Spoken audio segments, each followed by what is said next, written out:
어떤 의사를 주어지게 되면은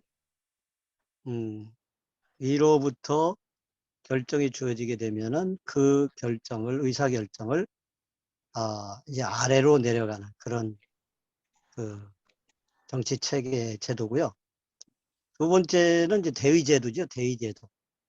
이게 이제 장로교가 여기에 해당돼요. 대표자를 뽑아서 대표자로 하여금 의사결정을 하게 하는 그런 체제죠. 세 번째는 이제 해중제도지 않습니까? 이건 이제 밑으로부터의 결정이죠. 의사결정을 회중 전체가 참여해서 그렇게 그 결정을 하고 또 운영을 해나가는 그런 제도는 이제 잘 아실 줄로 알고요. 교회법의 그 종류가 있습니다. 그 종류는 이제 지교회가 있지 않습니까? 개교회라 그러죠. 개교회. 개교회의 정관이나 뭐 규정이나 뭐 이런 것들이 있지 않겠습니까? 그 다음에 이제 그 지교회들이 모여서 구성되는 그 노회 나름대로 규칙이 있고 규정이 있고 뭐 이렇게 또 정관이 있고 그렇게 되겠죠. 그 다음에 이제 우리 장로교로 말하면 총회라고 하는 최고 7위회. 그 최고 7위회에 규칙이 또 있지 않습니까? 예, 그래 규칙. 예. 그 위에 있는 것이 교단의 헌법이나 장정, 예, 뭐 헌장, 뭐 이런 그런 법이 있게 됩니다. 그래가지고 교회법의 종류를 이렇게 크게 넷으로 나눌 수가 있는데 거기에는 또 거기에 따른 또 부속 법들이 참 많이 있어요. 그래서 이게 법을 연구하다 보니까 다뤄야 될 분야가 한두 군데가 아니에요. 근데 오늘 또 깨달은 건 뭐냐면 그 이제 NCC 이제 초급하니까 그 감리교라든가 성결교라든가 침례교라든가 거기는 어떤 법 종류가 있는가에 대해서 좀 배연을 넓혀서 검토해 나가야 되겠다 하는 그 필요성을 알게 되었습니다. 또 오늘은 장로교, 제가 이제 우리 통합축교단이기 때문에 장로교의 그 7위의 운영 원리를 간단히 말씀드리고 지금 핫하게 사회적 이슈로 등장하고 있는 명성교회 그 분쟁 사건, 국가법원에서 지금 항소심이 진행되고 있는데, 이제 그 항소심에서 쟁점화되고 있는 것이 총회 수습안이냐, 총회 헌법, 교단 헌법이냐, 이제 이게 쟁점화되어 있는데, 그 부분에 대해서 좀 분석을 하면서 어떤 판결이 나올 것인가라고 하는 전망을 이제 구체적인 예를 들어서 이렇게 설명함으로써 오늘 그 일정을 소화하려고 합니다. 우선 거기 어떻게 7위회의 운영 원리 지금 나오고 있죠? 화면에 뜨고 있습니까? 예. 예, 우리 예장 통합교단을 중심으로 해서 정치제도는 대의제, 첫 번째가 대의제입니다. 대의제라고 하는 것은 교회 대표인 목사와 교인 대표인 장로로 구성된 7위회, 당회 노회 총회죠. 여기에서 이제 모든 의사를 결정하고 운영되는 체제가 바로 대의제 제도라 이렇게 할 수 있거든요. 그래서 각급 7위회, 당회 노회 총회는 고유의 권한이 있고 독립성을 지니고 자치권을 가지고 있고 운영에 있어서 외부의 간섭을 배제하는 그런 가운데 독립적으로 운영이 됩니다. 그런데 이 당회는 흔히 이렇게 얘기를 하죠. 당회는 기초 7위회다. 그다음에 노회는 중심 7위회다. 총회는 최고 7위회다. 그래서 이게 국가법원에 지방법원, 고등법원, 대법원 이렇게 체계로 돼 있듯이 우리 장로교의 이제 당회, 노회, 총회라고 하는 이런 어떤 그 단계적, 그러니까 점점 이제 그 당회의 상급 7위에는 노회고, 노회의 상급 7위에는 총회고, 총회 하급 7위에는 노회고, 노회 하급 7위에는 당회고. 그런데 이제 모든 절차는 당회에서 노회를 거쳐서 총회로 가는데 당회가 노회를 제외하고 총회로 맞바로 갈 수 없고, 그 다음에 총회가 노회를 거치지 않고 당회에 뭐 어떤 지시할 수 없고, 이게 다 이런데 순차적으로 연결이 되어 있더라고요. 그래서 각 급이라고 그러죠. 당회, 그러니까 1차, 2차, 3차. 그렇게 해가지고 7회를 구성하고 있는데, 이게 3심제로 연결이 되어 있다는 거예요. 그래서 당회가 지교회를 세울 때 자기들만 결정한다고 되는 게 아니라 상급 바로 직속 상급 치리회인 노회에다가 교회 그 설립 청원을 해가지고 노회가 허락을 해주면 그거에 근거해서 그 허락에 근거해서 교회가 세워지는 정당성을 확보하게 되는, 예를 들면 노회를 분립한다. 노회가 노회의 지교회 그 당회 지교회 숫자가 뭐 한 500개 돼 가지고 반으로 나눠서 이제 분리한다. 그러면 노회가 자체적으로 결정만 한다고 해서 그게 분립이 되는 게 아니고 반드시 상급 치리회인 총회에다가 분립 청원을 해서 그 총회가 허락을 해주는 이제 그러한 절차를 거쳐서 노회의 분립이 이루어지기 때문에 이 당회 노회 총회는 독단적으로 독립적으로 운영되는 부분도 있지만 어떤 영역에 있어서는 서로 연결돼 있어서 그 상하 관계에서 이렇게 그 허락을 받고 유지가 되는 그런 흐름으로 가는 구조를 형성을 하고 있게 되죠. 이 치리회를 연구해 보면 장로교 제도의 이 치리회를 연구해 보면 아주 재미있고 묘한 부분이 있어요. 그래서 목사의 임명권은 노회에 있는데 어느 뭐 우리 교단 같은 69개 노회인데 어느 뭐 노회에서 A라는 노회에서 안수를 받았다 그러면 그 노회에서 받은 안수를 69개 노회가 다 인정을 하게 되는 거죠. 너는 이 노회에서 안 받았으니까 우리 노회 올 때 다시 받아야 돼. 이렇게 간다면 얼마나 혼란스럽겠습니까? 이제 그런 면들을 공유하는 부분들도 있고.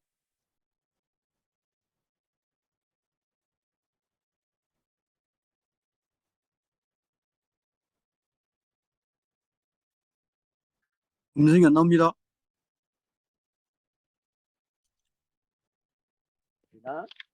음성이 안 나와요. 예, 별 이상 없죠? 됐죠? 지금 잘 들리시죠? 금방 음성이 나왔었습니다. 예, 지금 들립니까? 이제 들립니다. 이제 들려요? 예. 예. 그러면 지금까지 말씀드린 건 잘 들으셨죠? 금방은 아까 한 30초 잘 안 들렸습니다. 아, 그래요? 예. 전화가 왔을 때? 예. 예. 이게 좀, 지금. 하여튼 그러면 어디까지 들으셨죠? 뭐까지 들으셨죠? 금방 뭡니까? 저 당의 노회 총회 7회라.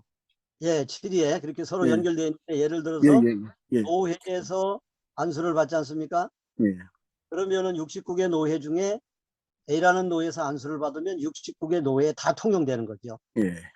예, 그렇게 이제 이게 전체가 통용되는 부분이 있고 상하 관계로 연결돼서 허락을 받고 청원을 하고 하는 그런 그 안건들이 있고 그런 요소들이 있고 그래서 서로 상하 좌우로 다 이렇게 연결이 됩니다. 각 치리회. 그런데 각 치리회는 이제 당회, 노회, 총회를 말하는데 여기에는 행정과 권징의 권한이 주어져 있어요.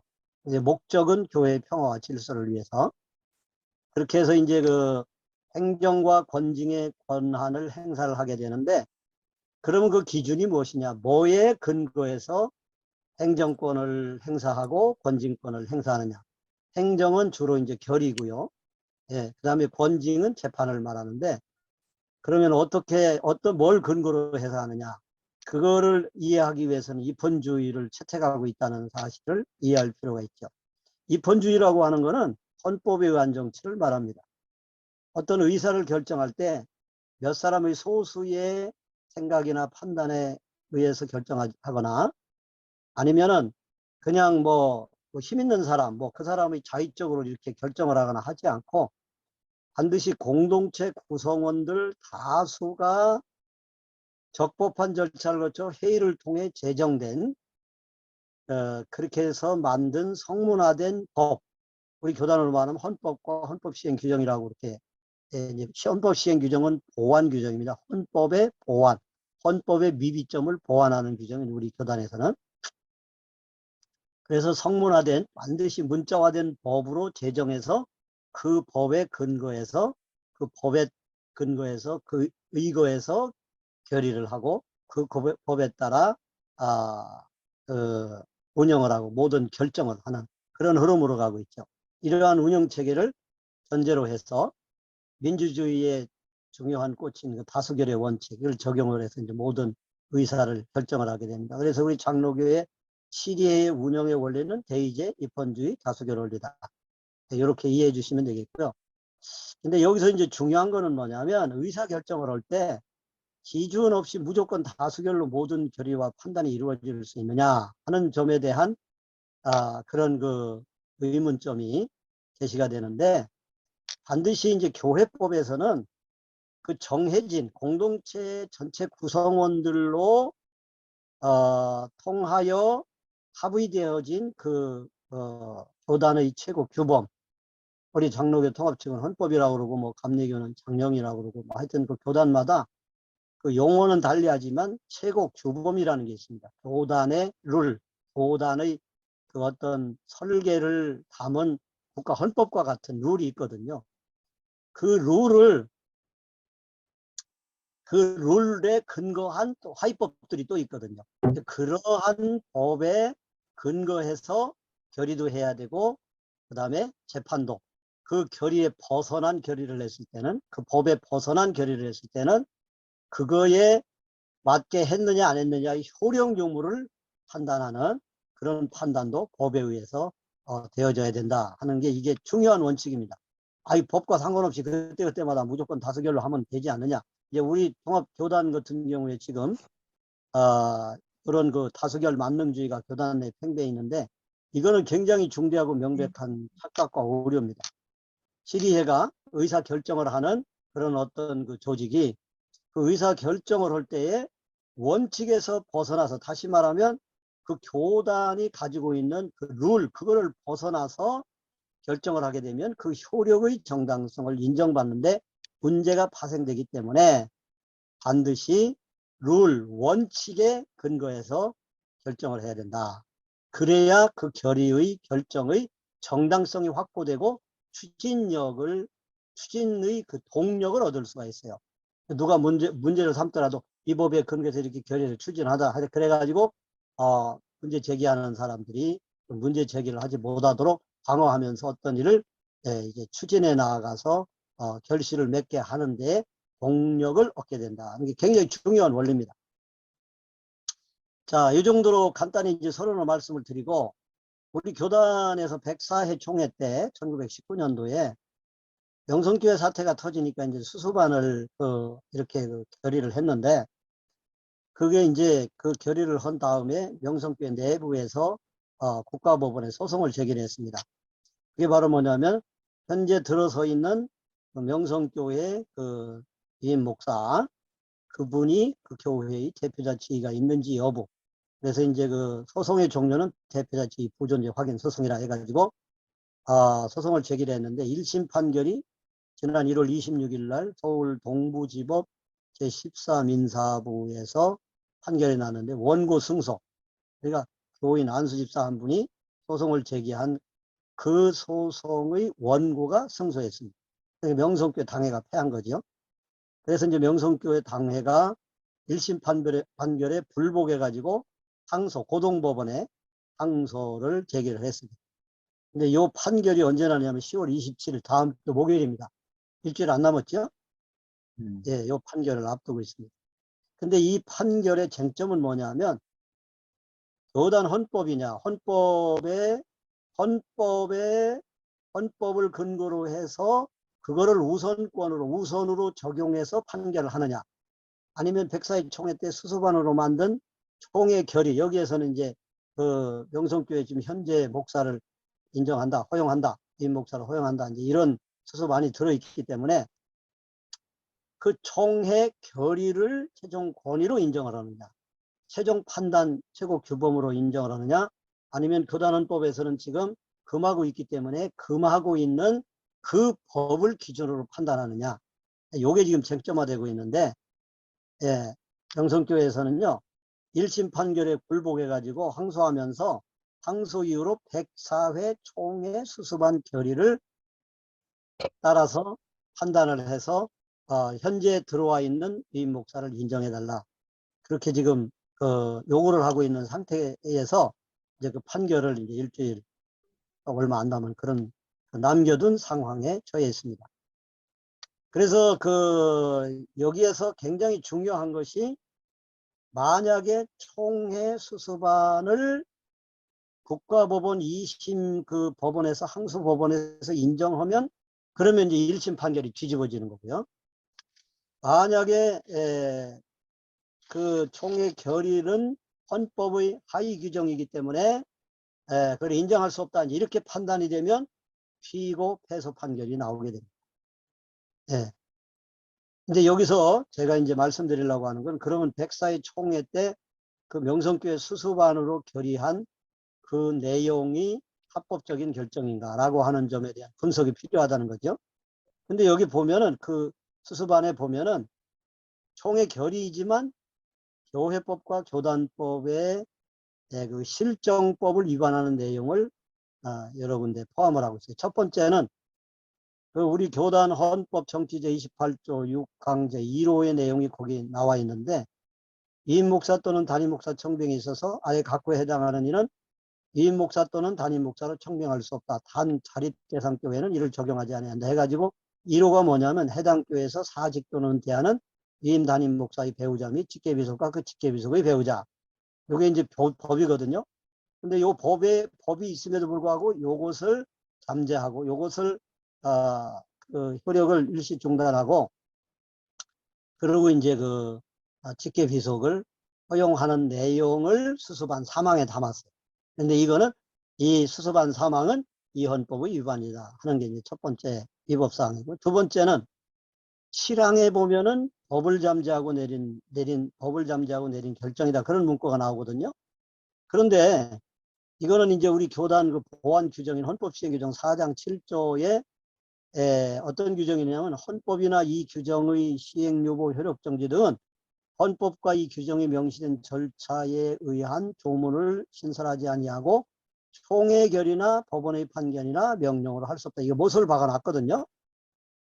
그러면은 뭐가 위반이냐 하면은 이렇게 못을 박아서 총회 결의로 법을 잠재할 수 없다라고 하고 길이 하나 있다면 법을 만들어서 그 법에 근거해서 처리를 해나가야 된다. 이렇게 못을 박아놨음에도 불구하고 법 만들 일은 명시된 절차에 의한 조문 신설은 생략한 채 그냥 결의로 맞바라 그냥 해버렸단 말이에요.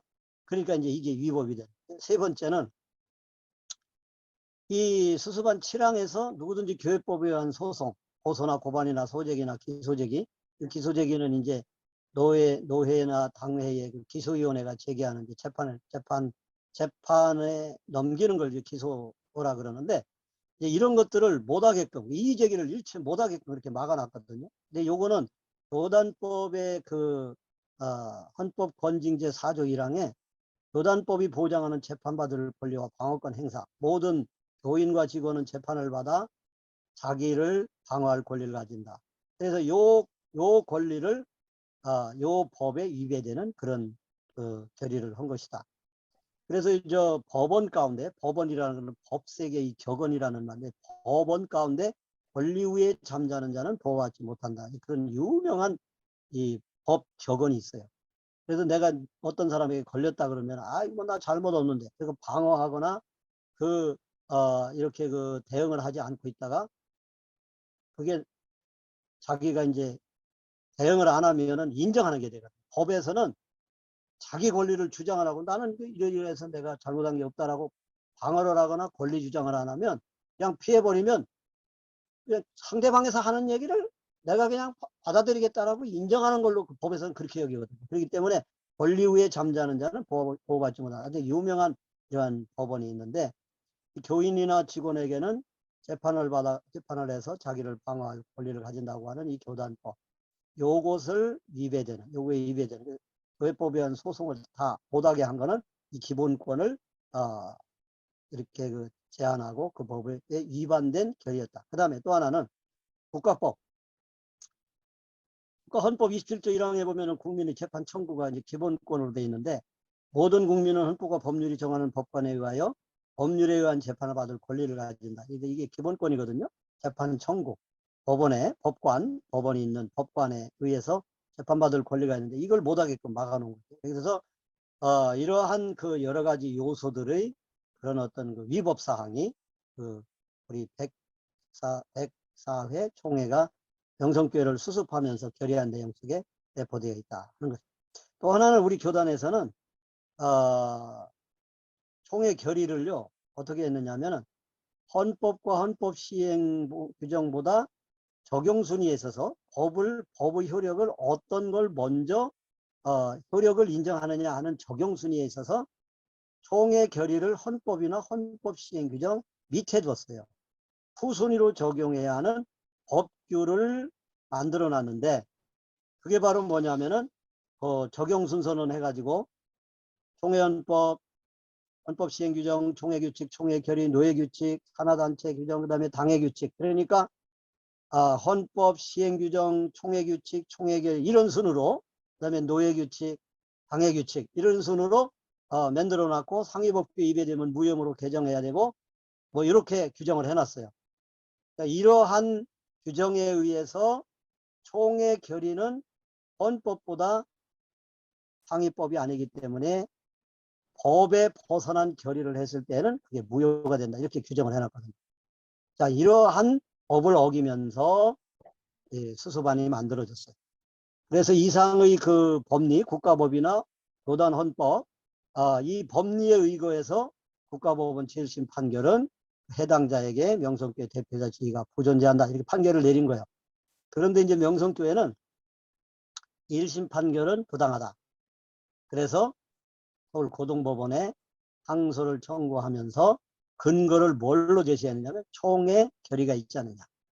총회 결의가 있지 않느냐. 근데 결의가 이렇게 위법함에도 불구하고 총회 결의가 있다고 하면서 지금 계속 다투고 있는 상황이거든요. 그러니까 한마디로 말하면 총회 결의로 교단 헌법을 상대하고 있는 거죠. 제가 볼 때는 계란으로 바위치기다. 그렇게 저는 이해를 하고 있습니다. 자, 그러면 이제 교단 헌법이 위법을 금한 이유, 헌법을 잠재를 금한 이유가 바로 뭐냐? 헌법의 잠재를 법을 잠재할 수 없도록 금한 이유가 바로 뭐냐 하면요. 잠재라고 하는 것은 법의 기능과 효력을 중지시키는 건데 우리 그 국가헌법을 연구를 해보면요. 전쟁 상황이나 천재지변이나 안전보장을 해치는 비상상황에서도 그러한 경우에는 이렇게 한다라는 법조문이 있어 그거에 근거해서 모든 일을 처리해 나가요. 비상상황이 와도. 예? 질서에 문제가 와도 그런 때는 이렇게 한다. 특히 이번에 감염병 때문에 그렇게 했을 때 37조 헌법 37조 2항에서 기본권을 제한하는 경우가 있는데 공공의 안정성이나 질서가 파괴됐을 때나 비상상황, 국가 비상상황일 때에는 예? 국민의 기본권을 제한할 수 있다. 이게 헌법에 이게 명시되어 있거든요. 이렇게 법에 명시되어 있는 조문이 있을 때만 그거에 근거해서 잠재할 수가 있는 거지. 그렇지 않고 그게 없는데 결의로 잠재한다. 그건 불가능하다.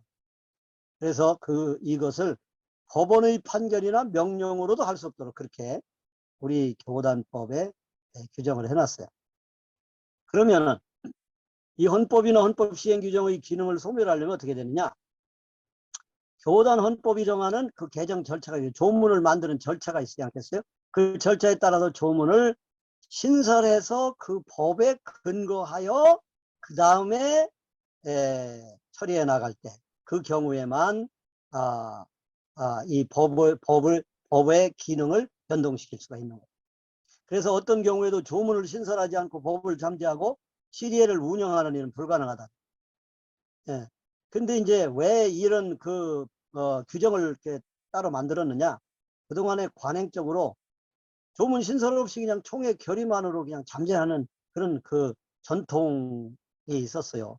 수도 없이 많이 그렇게 한 거예요. 그렇게 하고 넘어가 하다 보니까 우리 교단에서 2012년도에 국가 헌법 학자 아주 훌륭한 분에게 용역을 줘가지고 이거 지금 우리 교단이 법이 있음에도 불구하고 결의로 다 그냥 묵살하고 넘어가는데 이 부분에 대한 정확한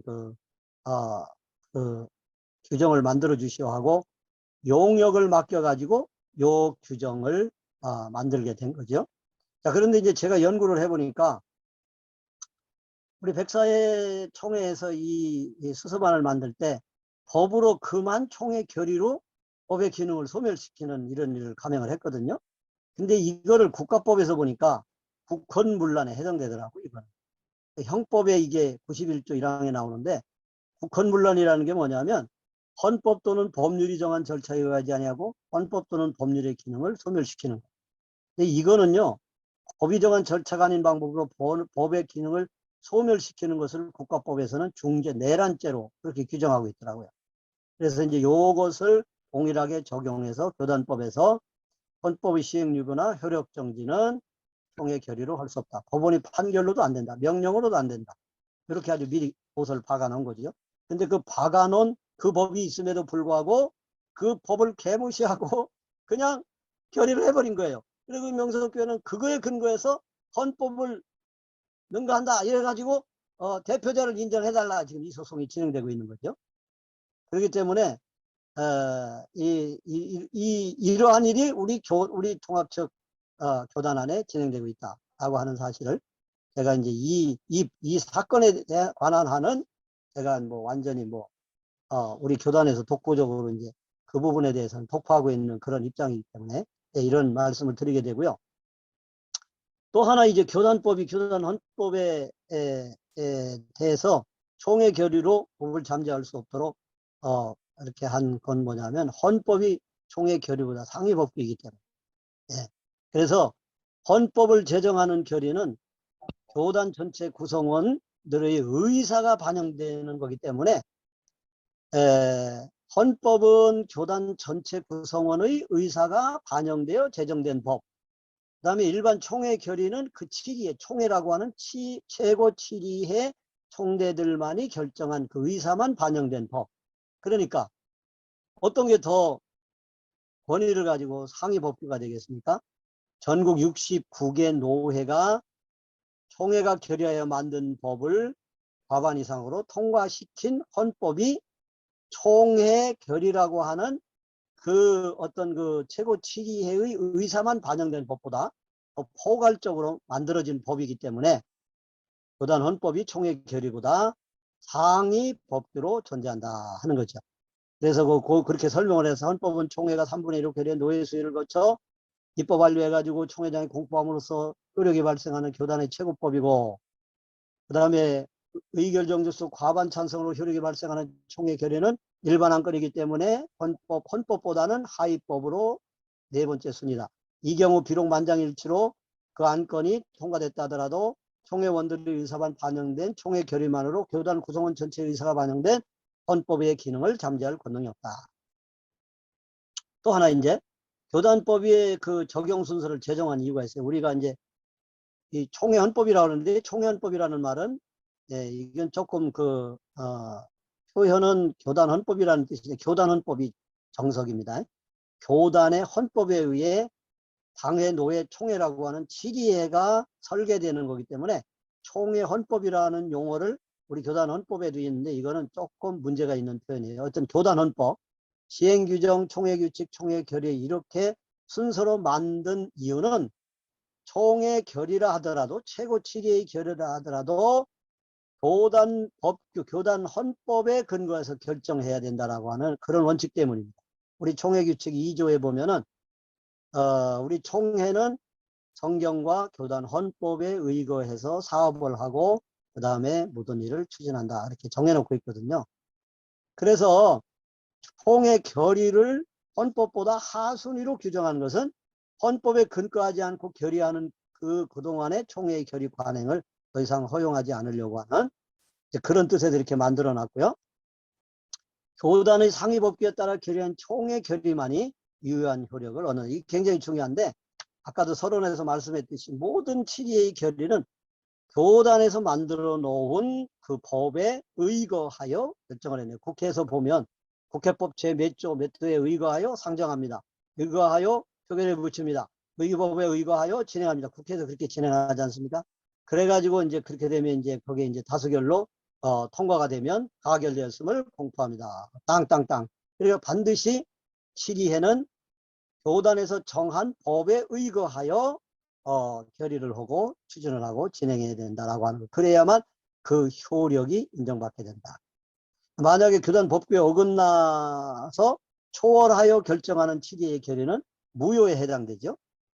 그래서 이 우리 교단 그 헌법 서문 5조에 이렇게 해놨어요.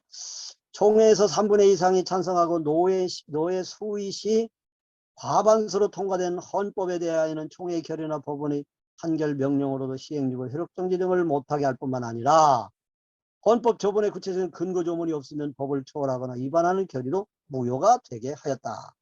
굉장히 중요한 법 원리입니다.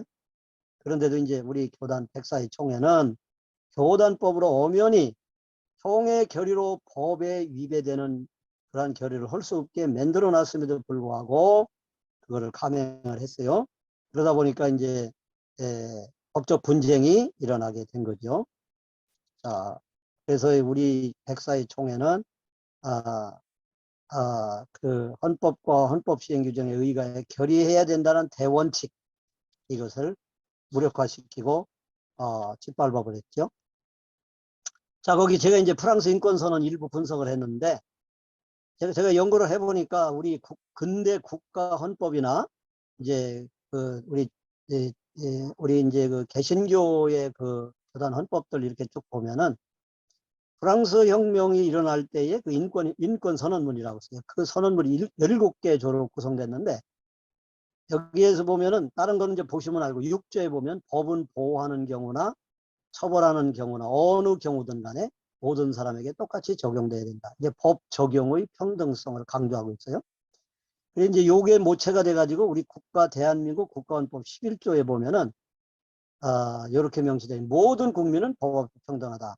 누구든지 성별, 종교 또는 사회적 신분에 의하여 차별받지 않는다. 그 다음에 이제 그 국가헌법 11조 2항에 보면 사회적 특수계급의 제도는 인정되지 아니하며 어떠한 형태로도 이를 상설할 수 없다.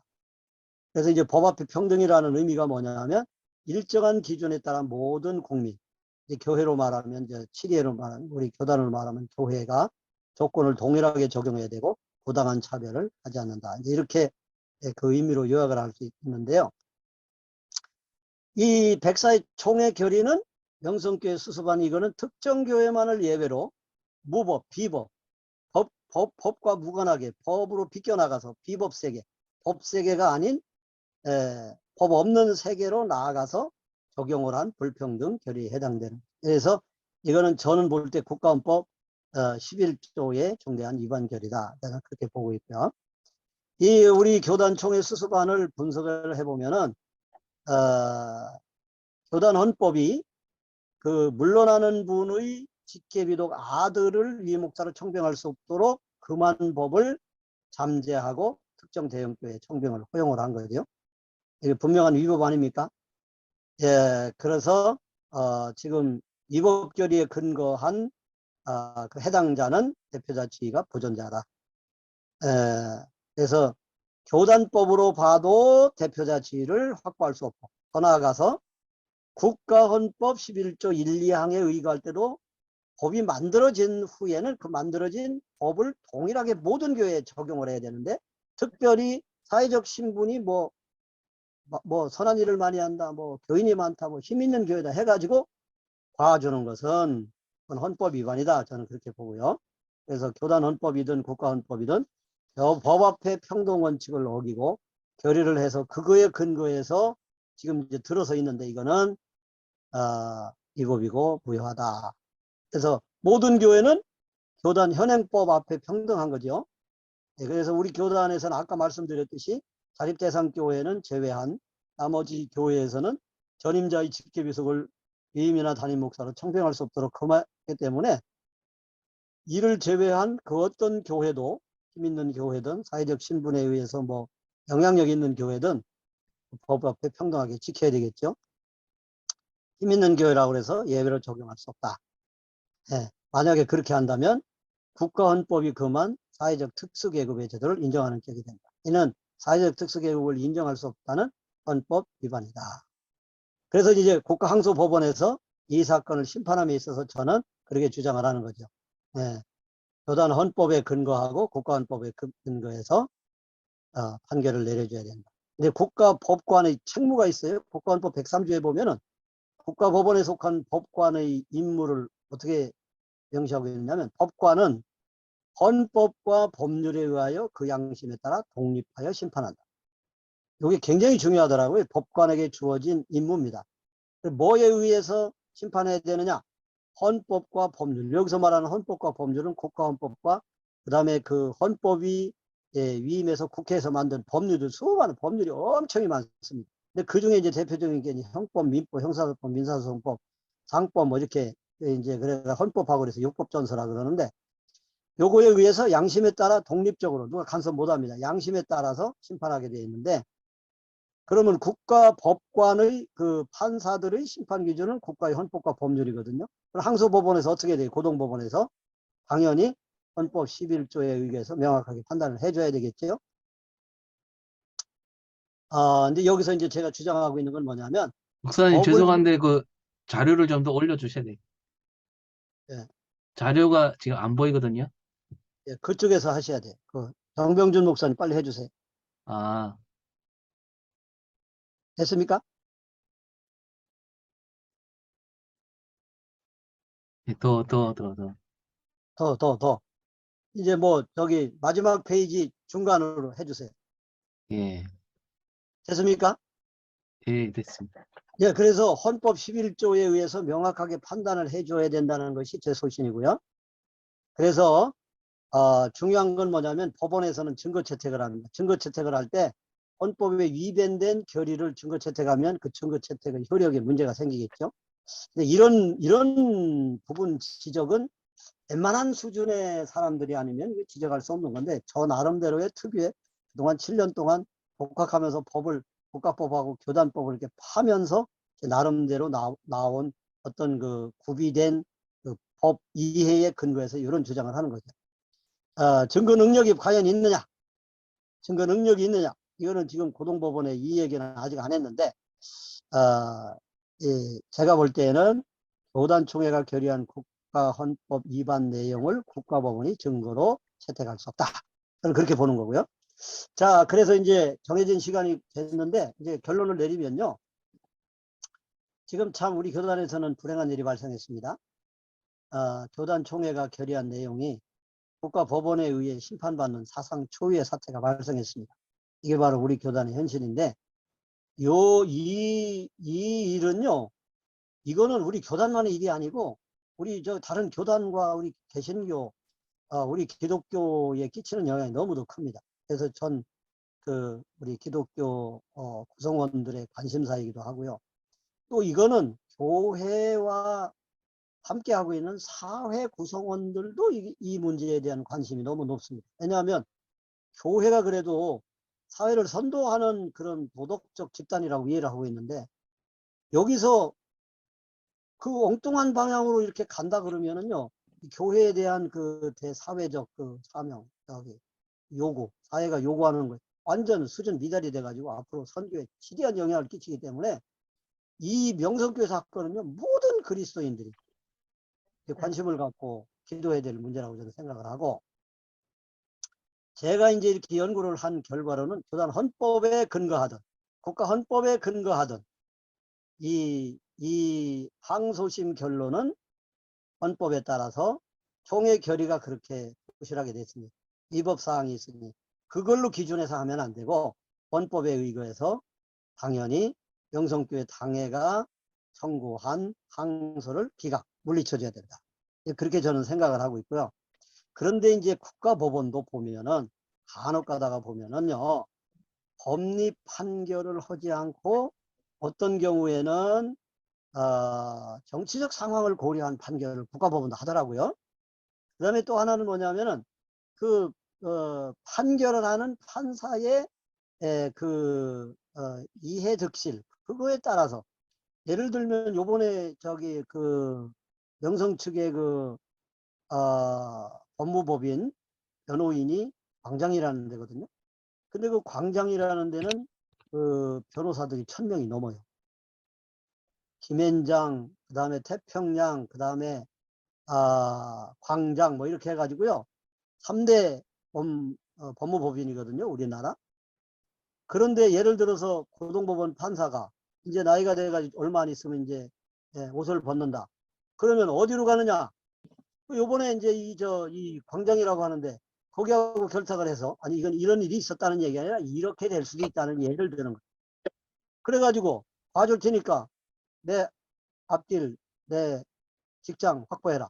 이렇게 이해득실에 따라서 판결을 굳게 하는 경우도 사회법정에도 있더라 하는 얘기예요. 그래서 이제 제가 바라는 거는 이번 2심에서도 이러한 분명한 법리에 의해서 명판결이 나왔으면 좋겠다. 한번 예의주시하며 지켜보자 하는 것을 결론으로 말씀을 드리면서 오늘 제가 얘기하고자 하는 강의를 마무리하고자 합니다. 이상입니다. 네, 수고하셨습니다. 박수 한번 하겠습니다. 유익하셨나 모르겠네. 네. 오늘 그 강의 잘 들었는데요. 그냥 네. 막연하게 알고 있던 그 명성게임 문제도 이렇게 정말 제대로 잘 알려주셔서 이게 뭐가 문제인지 정말 꼭 집어주신 것 같습니다. 오늘 말씀에 대해서 혹시 뭐 질문이 있으시면 질문해 주시면 질의응답 시간을 잠깐 갖도록 하겠습니다. 손을 들고 말씀해 주시죠.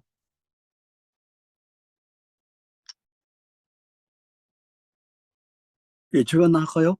네네. 예. 일단 목사님 아까 말씀 중에 그 총회 그 결의사항이 총회 헌법을 능가할 수 없다라고 네. 분명히 말씀하셨는데, 네네. 제가 이제 이제 노회를 가보게 되면 네네. 노회 이제 그 어른 그 나이 드신 그 은퇴를 뭐 한 2, 3년 앞두고 있는 목사님들이 네. 결의를 할 때에 노회 규칙을 일시 정지하고 예, 예. 예, 이런 말을 하면서 뭘 결정을 하더라고요. 네네네. 예, 그래서 이제 근데 이제 그것이 노예 규칙이 분명히 있는데 그 노예 규칙을 일시 정지를 하고 거기 이제 그 노예 참석한 분들의 결의에 따라서 좀 바꾸더라고요. 네네. 그것도 이제 엄밀히 말하게 되면 그것도 노예 규칙을 위반하는 거였기 때문에 법 위반하는 거죠.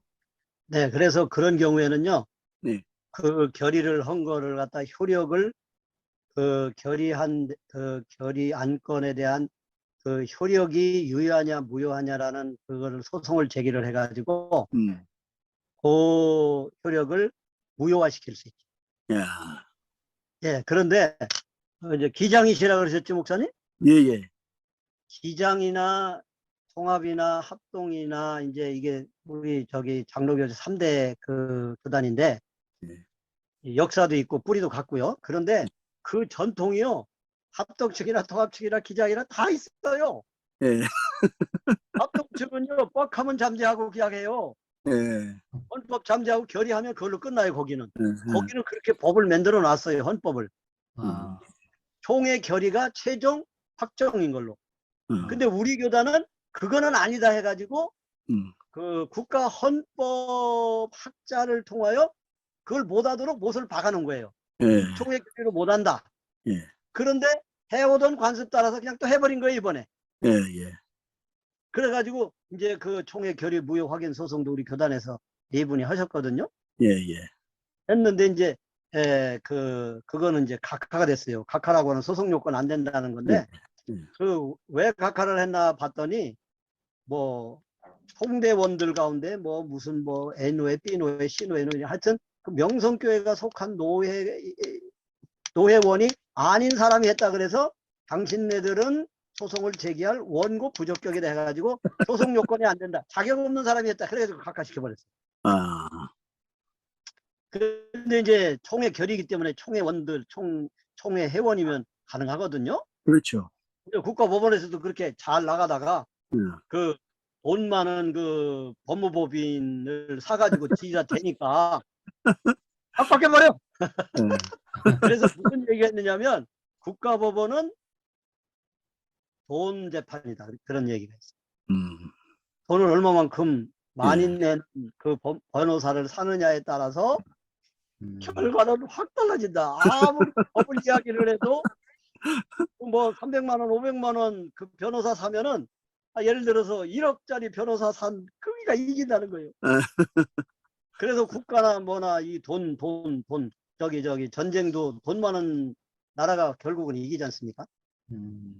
근데 이제 그 기장에서는 그런 어떤 그 제도, 예. 그 권징 제도에 의해서 그런 효력도 다툴 수 있다라고 하는 제도가 있다면 그걸 예. 통해서 할 수가 있는데, 아마 이제 이번에 우리 교단에서 교단 그 총회 결의로 국가법원이 인정을 하면은 그게 이제 그렇게 가겠지만, 이게 명성에서 이제 패소를 하게 되면 도대체 왜 패소했냐? 아무리 총회 결의로 법을 잠재하고 해도 헌법에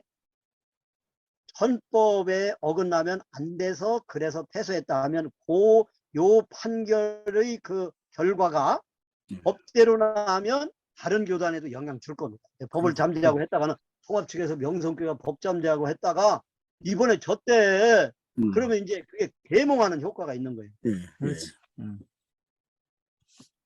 아무튼 저는 명성교회 그 사태 자체가 워낙 지금 파장이 크고, 뭐 교인이 원래 10만 명이었잖아요. 지금 뭐 4만 명인가로 떨어졌다는데, 어쨌든 그 교회 세력 어떤 그 규모에 비추어서 총회가 그렇게 그냥 휘둘리는 상황이고, 저는 지난번에 그 총회 결의 내용, 백사회기 총회 결의 내용 처음 들었어요. 법을 잠재하고라는 표현을 난 그런 표현이 다 있는 거를 처음 알았어요. 그래서 오늘 그런 식으로도 넘어가는구나. 깜짝 오늘 놀랐는데. 처음 들으셨어요, 목사님? 오늘 처음? 아니, 그 백사회기 그때? 총회. 그때? 예.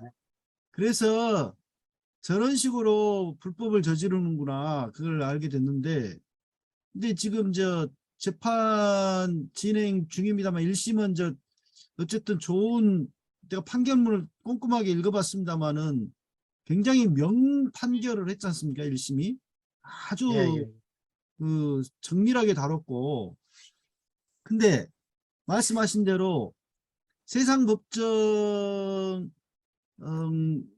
그렇게 타락했다라고 하는 것은 뭐 지난번에 사법농단 통해가지고 박근혜 정권 시절에 사법농단을 통해서 충분히 우리들이 경험을 했던 바고, 지금 그것도 참 이 사법정의가 지금 무너져 내린 지가 꽤 오래된 상황에서 과연 2심, 저기 대법원까지 분명히 갈 건데 이게 정상적인 판결이 날 거냐. 목사님 말씀하신 대로 너무나 이거는 그냥 답이 명확한 내용인데 이것마저도 그 힘으로 돈으로 그다음에 그 어떤 그 규모의 논리로 지금까지 밀어붙여서 여기까지 온 거 아닙니까? 몰상식한 그야말로 자들에 의해서 총회뿐만 아니라 우리 노예도 마찬가지고 다 지금까지 그래왔던 건데 과연 이게 정말 정상적인 판결이 날 수 있을지. 지금 판결 언제 나죠? 27일인가요? 10월 27일. 예. 다음 주 목요일 오후 2시입니다. 예. 지금 며칠 남지도 않았는데 목사님은 내용 보니까 상당히 그 희망적으로 예, 왜냐하면 예. 이제 교단법에서 금하고 있는 총회 결의로 법을 잠재했기 때문에 그 법 잣대를 들이다 대면 국가법원에서 그 명성교회에 손을 들어주기가 어렵죠. 하여튼 법치 판단, 법에 의해서만 판단한다면은 이제 그런 결과가 올 텐데, 그럼에도 불구하고 이제 하나 걱정되는 거는 그래도 교단 총회의 의사결정이 그냥 법과 무관하게 명성교회를 봐주자는 취지 아니냐. 이제 그 두 사이에서 아마 판사들이 고민할 것 같아요. 근데 원래 10월 13일 날 판결하기로 했거든요.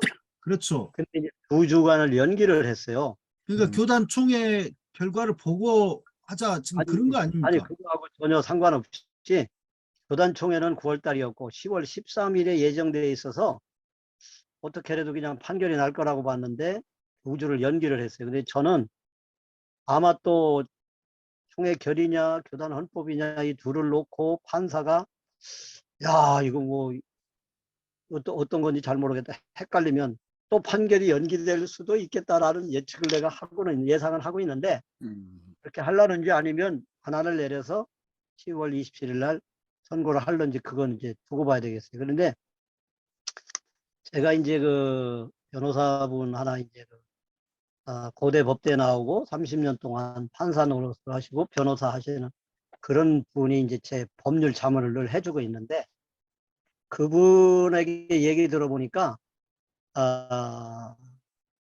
판결은 딱 언도가 나와야 결론이 끝난다. 어떤 경우도 있느냐면 이제 10월 27일 오후 2시가 됐어요. 아주 그 전에 이제 뭐 연기한다 소리가 없으니까 이제 선고가 나나보다 판결이 나나보다 하고 갔대요. 근데 거기서 아직합니다. 이렇게도 되는 경우가 있대요. 좀 말씀이 그래서 조금 끊겼습니다. 판결이 나와야 끊겼어요? 약간 끊겼어요. 잘 안 들렸어요? 예, 잘 안 들었습니다.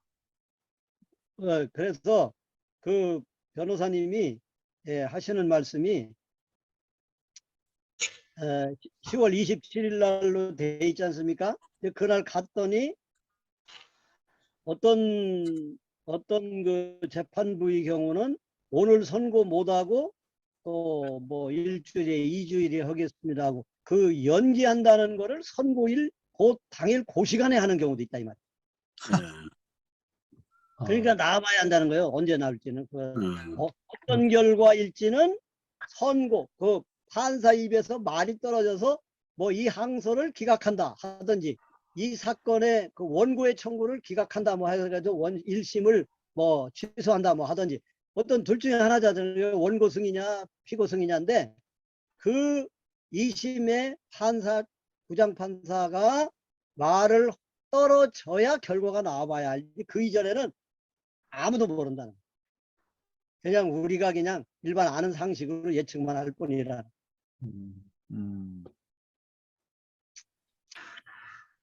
지난번 그 참고로요. 9월 총회 때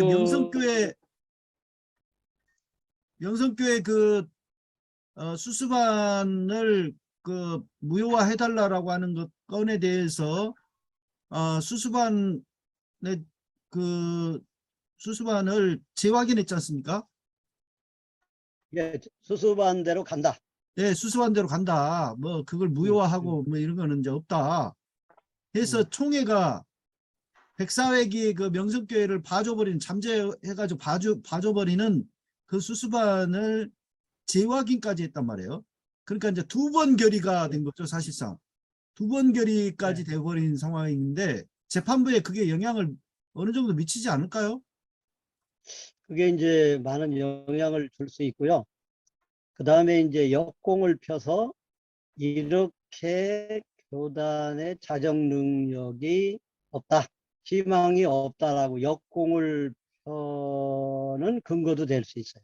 그게 이 법세계라고 하는 거는 항상 뭐냐면은 판사의 마음을 얻는 건데, 그러면 이제 어떤 A라고 하는 측에서 그 2번이나 결의한 거기 때문에 확실하게 그대로 가야 된다라고 주장을 한다면 역으로 B라는 데서는 그 정도로 고착화되고 잘못되어 있는 또 다른 판결을 받고자 하는 그런 논리를 펴고 들어가기 때문에 지금 현재 그렇게 진행되고 있거든요. 그래서 판사의 고민이 깊어진다. 이걸 어떻게 결론을 내야 되느냐. 그러다 보니까 2번씩이나 연기되고 하는 그런 현상이 나타나는 겁니다. 이번에 나요? 저는 생각할 때 이것도 연기합니다. 그런 소식 안 들릴까 지금 그렇게 생각을 하고 있는데, 왜냐하면 판사들도 딱 부러지게 어떤 결론을 내야 되는데 총회 결의를 들이대자니 헌법이 울고, 헌법을 들이대자니 총회 결의가 울고, 도대체 이거 어느 손을 먼저 들어줘야 되는 거야.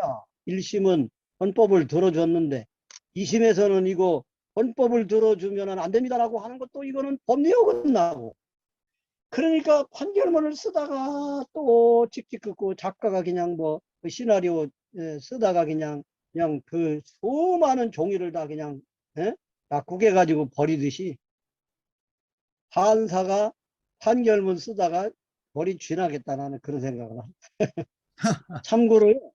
참고로 저기 재판부는 그 3명의 판사로 돼 있어요. 부장판사, 배석판사, 좌우 이렇게 3사람으로 돼 있는데,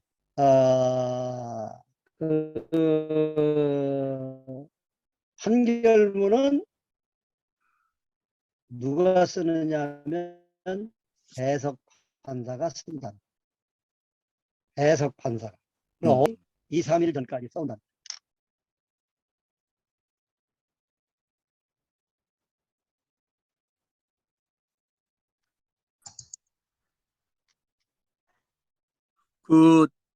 제가 질문 하나 더 하겠습니다. 네네. 만약에 이제 그 2심에서 이제 그 고등법원이 네. 이제 그 명성교회 측의 손을 그러니까 이제 총회 결의를 온당하다고 이렇게 손을 들어준다. 네. 그러면은 뭐 별 문제가 없지만은 만약에 이제 헌법을 그대로 이제 존중해서 헌법대로 안 했으니까 지금 총회 결의가 부당하다 이렇게 판결이 날 경우 이제 통합 측 총회가 네. 그 법원의 그런 판결을 무시해버리고 우리 그거 못 받아들이겠다.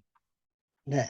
2번씩이나 백사에 이제 저 총회를 통해서 이 확인을 했는데 확인한 총회가 자기들의 권위를 위해서라도 우리 그 법원의 그 판결을 못 받아들이겠다. 우리 저 총회 결의를 우선하겠다라고 네. 나오게 되면 어떻게 되는 겁니까? 예, 이제 그렇게 이제 지금 그 입장을 표명하고 있는 게 명성교회 측의 입장입니다. 예. 국가 대법원에서 10번 판결을 내가지고 무효라고 해봐라.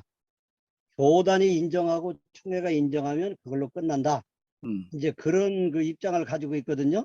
예. 그런데 이제 여기서 놀랄만한 사실은 1차 총회 결의할 때 약 900표가 넘는 표차가 났어요. 예. 그러니까 수수반 결의할 때 예. 압도적이었죠. 근데 이번에 107회 때는 148표 차밖에 안 났습니다. 그러면 만약에 국가법원이 헌법이다 이렇게 해가지고 명성손을 들어주지 않았다. 그러면 이제 2심에서 그렇게 되면은 그게 법리 판단이기 때문에 대법원 가서 상고심에서는 거의 확정되거든요. 예. 그렇게 된다고 볼 때에 이번 판결에 의해서 교단 분위기가 완전히 이제 역전된다고 보는 게, 내년에는 수수반 철회 헌의안을 한 10개 노회하려고 지금 계획하고 있거든요. 그러면 여기서 이거는 철회하는 걸로 뒤집어질 가능성이 있다. 이 국가법원에서 바르게만 판단해주면 교단의 결정이 뒤집어지는 그런 역사가 창출될 거다라고 예상을 하고 있는 거예요. 왜냐하면 국가법원의 판단이라고 하는 거는 객관적 입장에서도 하는 거지만 공신력이 있지 않습니까? 국가법원의 판결을 거부하게 되면요, 국민이 포기하는 거잖아요. 그래서 이번에 국가법원의 판결이 굉장히 중요해요. 그래서 고등법원에서 지금 고심고심하고 2번씩이나 연기하고 이렇게 해서 어떻게 판결을 내려야 되느냐. 그 다음에 또 하나는 뭐냐면요, 이게 사회적 이슈가 돼 있기 때문에 만약에 고등법원에서 명성손을 들어주잖아요. 그러면 이제 언론들이 헌법을 어긴 교단 총회 결의를 앞세워 가지고 법을 뭉개고 국가법원이 법치 판단을 한 게 아니고 법치 판결을 한 게 아니고 상황 판단을 했다 뭐 이렇게 해가지고 정치 재판을 했다 해가지고 언론에 의해서 막 부각되지 않겠어요, 사회 여론이. 그래서 부정적인 여론이 형성되기 시작하면요, 잘못하면 국가법원 필요 없다, 문 닫아라, 그런 상황까지도 갈 수 있어요. 그래서 그 저항을 생각해서라도 판결을 내리는데 고심하면서 아마 판사분들 머리 다 빠졌을 거예요. 근데 물론 이제 그 국가법원 판사들이 뭐 저기 정치 논리, 정치적인 어떤 그 이런 그 상황을 고려하지 않고 법과 양심에 따라서 그렇게 판단한다라고 하는 것은 이제 그 교과서에 있는 이야기고, 현실은 철저하게 정치적인 내지는 또 그런 언론도 그 상당히 의식하는 것 같고요. 좀 그런 판결들을 해왔어요. 뭐 저는 아주 그걸 뼈저리게 체험을 했습니다. 18대 대선 선거무효 소송을 그 보면은 한정없이 재판을 미뤄요. 그러다가 4년 6개월 만에 그 박근혜가 이제 탄핵되고 나니까 대통령이 탄핵이 돼서 실익이 없다, 재판으로 구할 실익이 없다, 이런 식으로 해서 각하 판결을 그때서야 내렸습니다. 이런 식의 그 판결을 내리는 것이 현재 우리 사법부의 현실입니다.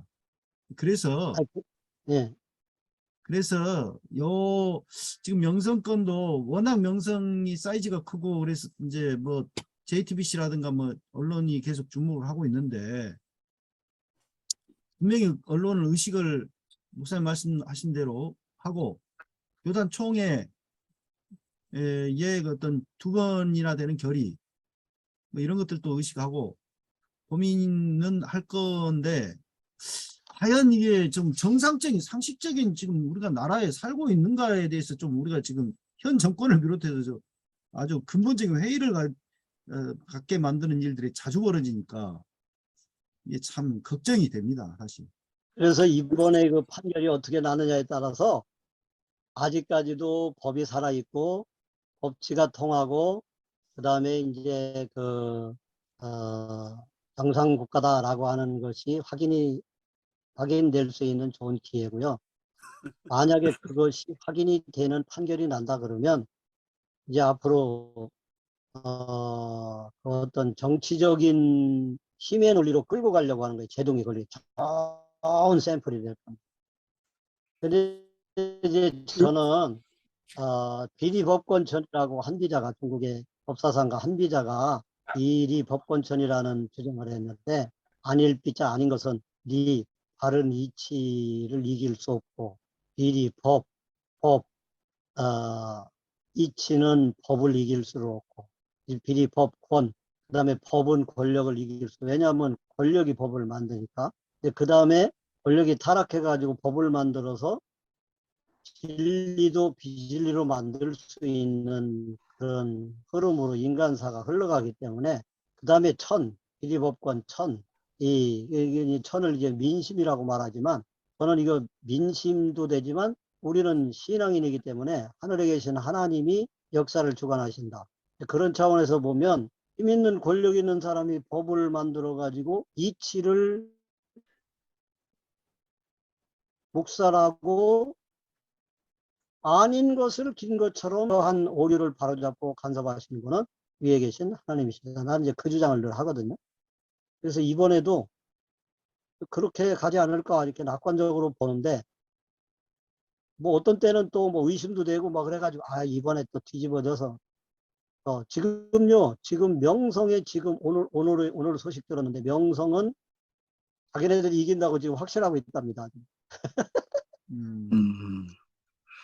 아니 그러니까 이제 저도 이제 생각해 보면은 최근에 윤석열 정권이 이제 바뀌어지면서 우리가 다 아는 그 김건희의 그 도이치모터스 그 주가 조작, 누가 봐도 상식적으로는 전부가 다 이제 어쨌든 기소를 하고 그리고 수사를 해가지고 뭐 구속을 시키면 시키고 이렇게 해야 되는 건데, 어쨌든 힘 있고 뺏겼다고 그래가지고 그는 이제 아예 그냥 뭐 이제 조사도 않고 있는 이런 입장이라서 지금 이제 그렇게 된다는 분위기가, 그러니까 그런 분위기 속에서 과연 그 사법부가 제대로 이렇게 판단을 하겠느냐, 저는 굉장히 좀 회의적이고 좀 걱정이 됩니다, 사실은. 예, 그래서 지금 그거 걱정하는 분들이 많고요. 예. 하여튼 우리의 목소리가 있는데 판결이 나봐야 알겠는데 이제 우리는 예. 이제 이 정도 흐름을 알고 있기 때문에 예. 판결이 잘 나면 판사가 양심적으로 제대로 했구나 이제 그 예. 판단할 수 있을 거고 예. 여기서 손 들어주면 요런 내막에 요런 제가 한 얘기에 내막을 예. 알게 되면 판결이 아직은 제대로 가고 있다 아니면 못 가고 있다라는 분별은 그리고 목사 그 정도는 할 수 있겠다 해서 이제 오늘 예. 말씀드렸던 거고요. 예. 참고로 명성교회 지금 교세는요. 교회에 보고된 인원이 3만 한 3, 4천 명입니다. 세력교인이. 그런데 이번에 3천 명의 세력교인이 줄었다고 노회에 보고를 했답니다. 그리고 이제 명성교회가 충북노회, 충청도 충북노회에 한 달에 630만 원씩을 지원을 했는데 내년에는 반액으로 줄여야 되겠다 이제 이렇게 통보가 됐고요. 그다음에 진주노회라고 하는 곳에도 얼마 이렇게 후원이 됐는데 거기도 반으로 줄이겠다 이제 이렇게 해가지고 지금 상당히 예전 같지 않은 10만이라고 하는 거는 최전성기 때 막 그냥 광성교회 깨지고 그래가지고 글로 다 몰려갈 때 그러다가 이제 지금은 아마 많아야 2만. 코로나 때문에 많이 줄었잖아요. 어떤 분은 출석교인을 10,000명 이하로 보는 적이 있고 명성교회 교세는 상당히 좀 힘든 상황이다. 전반적으로 우리 개신교회 교세가 약하고 교회가 좀 힘든 상황인데 명성은 특히 이제 그렇게 되는데 이번에 만약에 국가항소법원에서 패소하게 된다 그러면 명성은 타격을 더 입겠지요.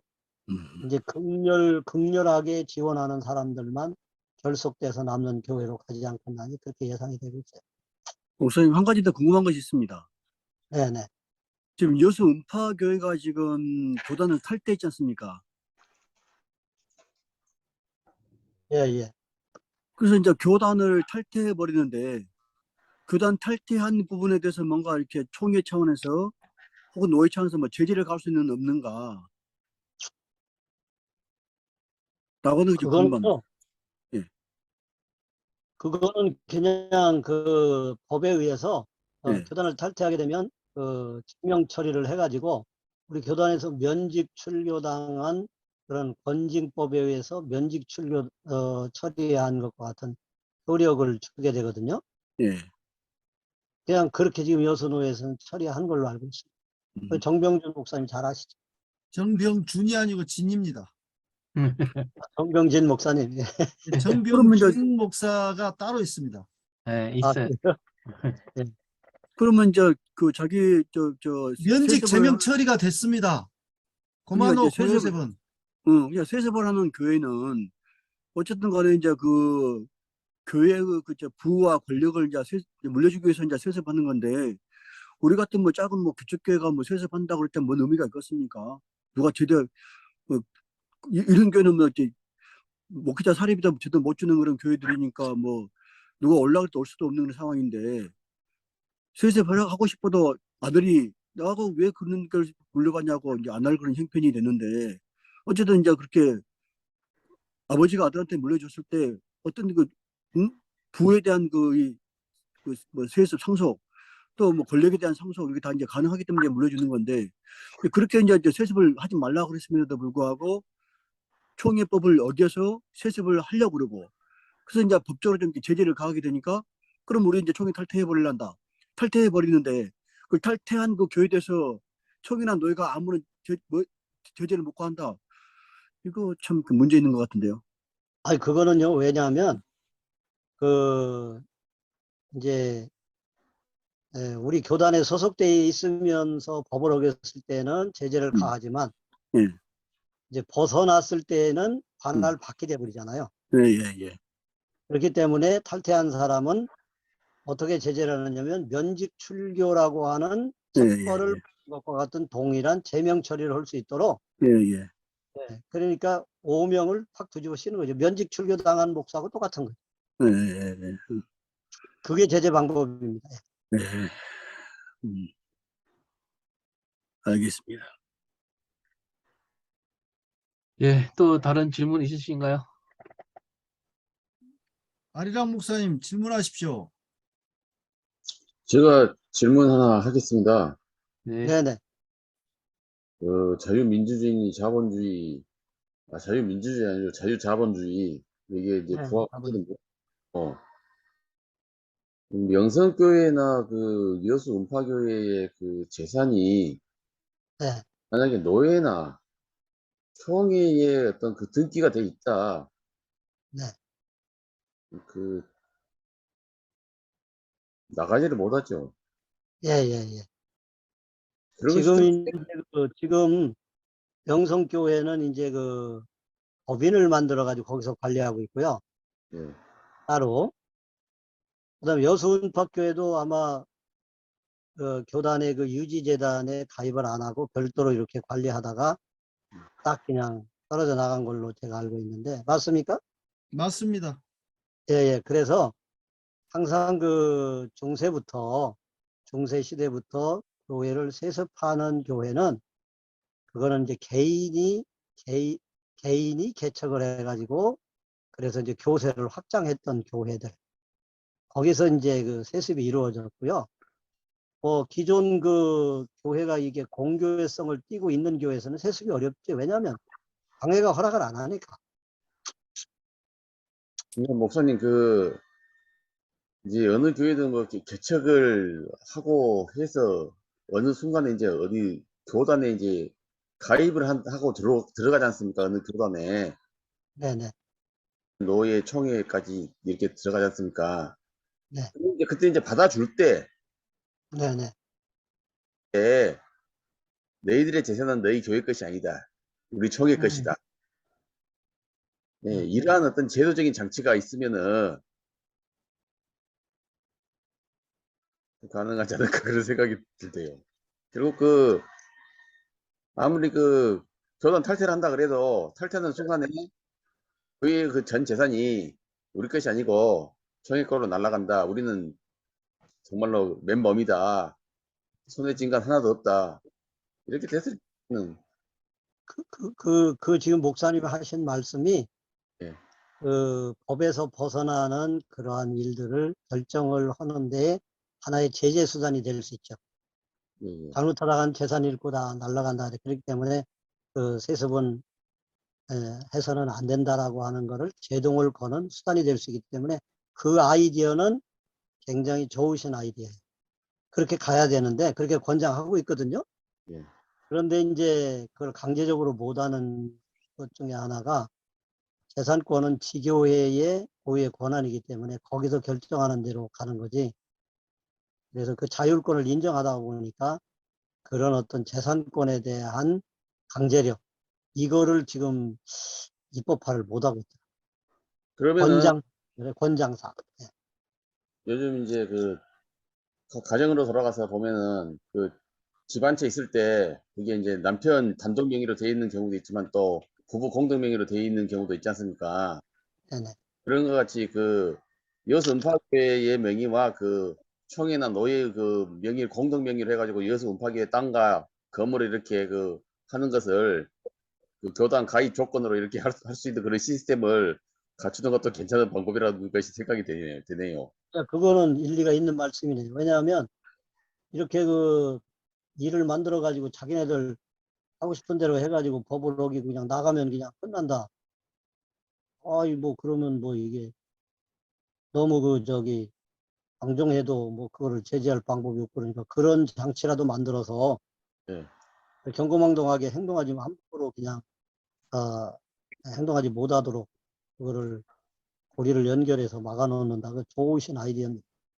그런 일단 교단 탈퇴를 한다 그래도 그 교회의 건물과 재산에 대해서는 어차피 공동 명의로 총회와 그 지교회가 공동 명의로 등기가 돼 있기 때문에 그건 재산상의 권리자가 되는 거 아닙니까?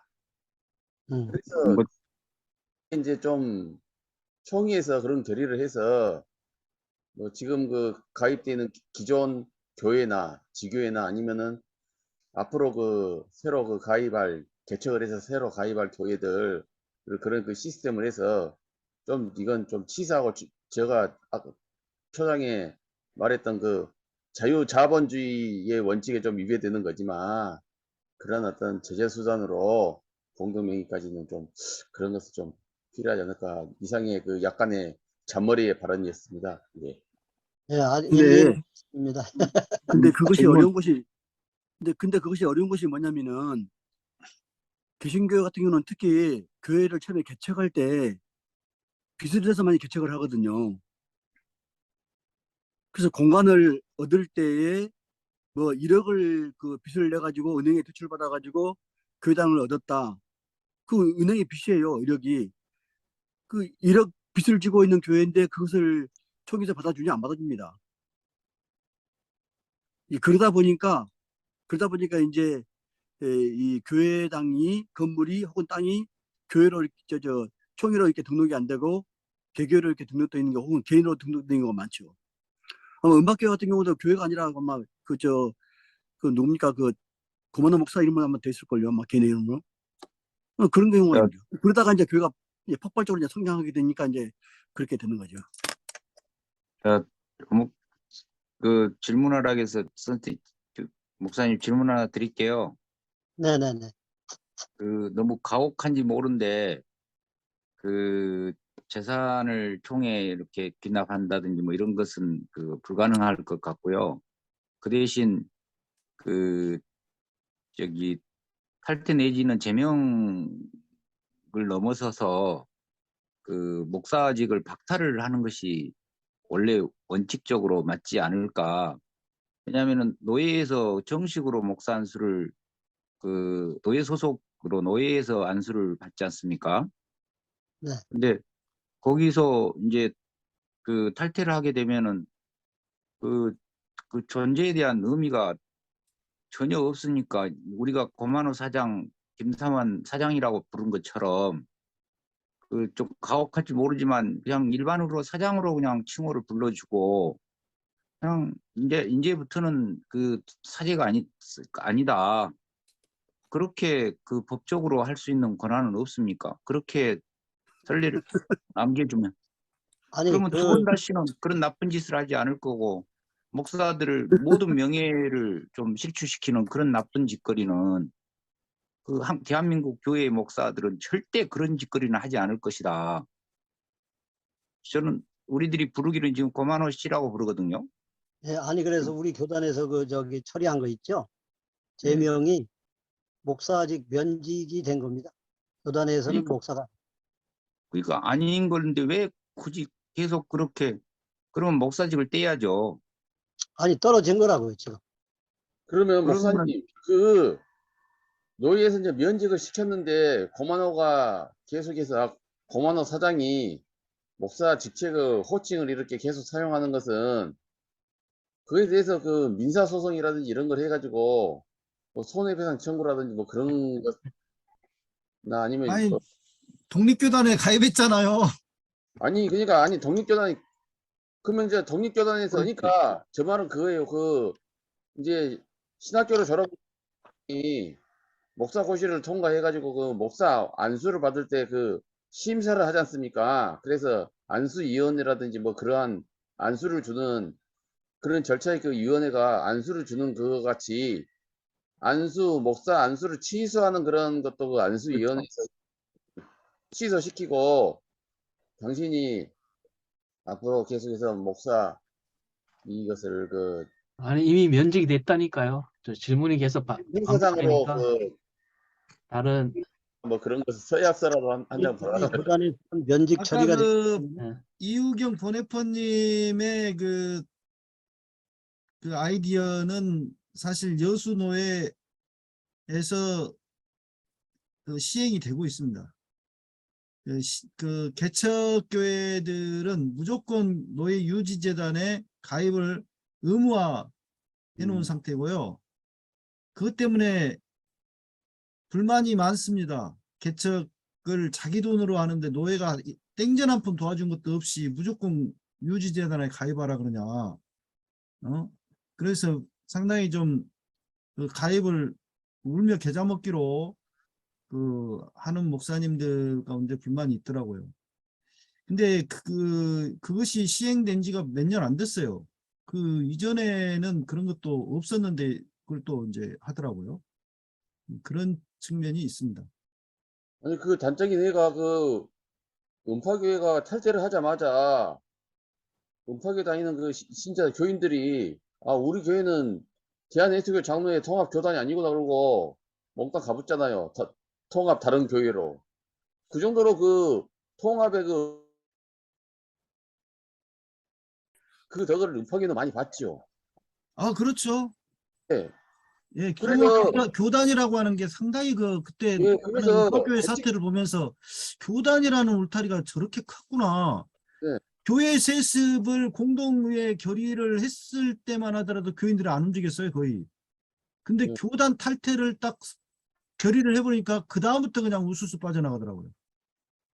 방금 그 개척교회 목사들이 그 자기 돈 들여가지고 뭐 빚내가지고 하는데 네, 이제 말씀 중에 죄송한데 이제 목사님 보내드려야 될 것 같은데요. 예, 예, 그러시죠. 그러시죠. 저기 정한수 목사님 기도로 마치고 네, 보내드릴게요. 네네. 하나님 감사합니다.